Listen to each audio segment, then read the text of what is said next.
मुंजा खुदा बे इंतहा थोड़ा कया तो मुंह मथा। मुंजा खुदा बे इंतहा थोड़ा कया तो मुंह मथा। कामिल अताऊं नेमतूं हरदम शुक्र मां थो कया। मुंजा खुदा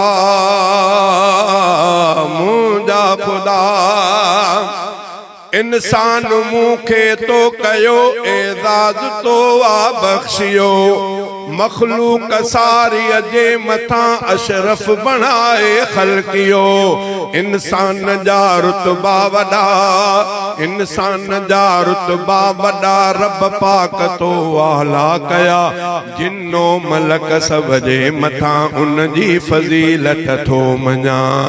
मुंजा खुदा बे इंतहा, मुंजा खुदा बे इंतहा थोड़ा कया तो मुंह मथा। कामिल अताऊं नेमतूं हरदम शुक्र मां थो कया।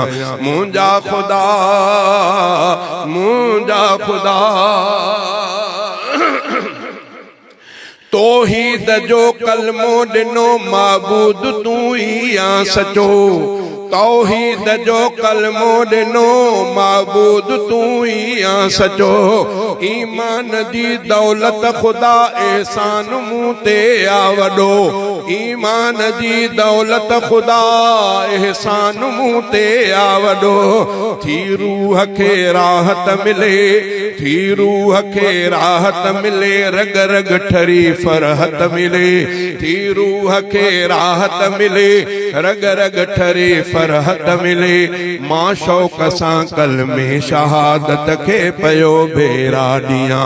मुंजा खुदा, मुंजा खुदा, मुंजा खुदा बे इंतहा थोड़ा कया तो मुंह मथा। कामिल अताऊं नेमतूं हरदम शुक्र मां थो कया। मुंजा खुदा, मुंजा खुदा अल्लाह आहे वहदहू सानी न तुंहिंजो को ॿियो। संसार सारे खे खुदा हिकमत सां, संसार सारे खे खुदा हिकमत सां हलाए पयो।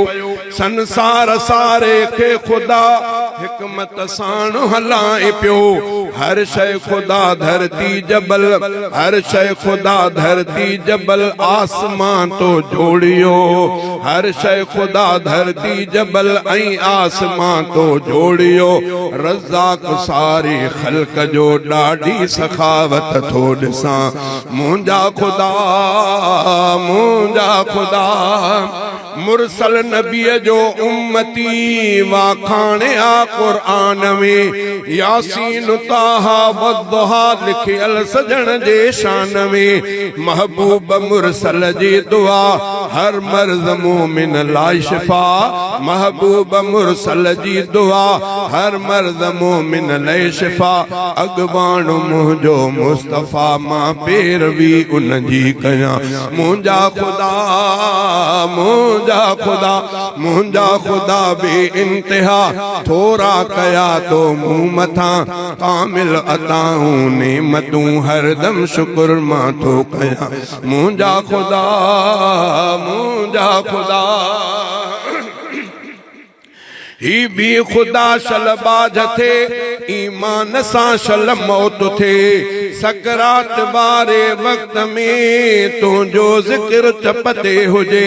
ही भी खुदा शलबाज थे। ईमान सां शल मौत थे। सकरात वारे वक्त में तुंहिंजो ज़िक्र चपते हुजे। अब्दुल वदूदा बेसमर अल्लाह दे अहिड़ो अजुर। अब्दुल वदूदा बेसमर अल्लाह दे अहिड़ो अजुर। जन्नत खुदा हासिल करे दीदार तुंहिंजो माणिया।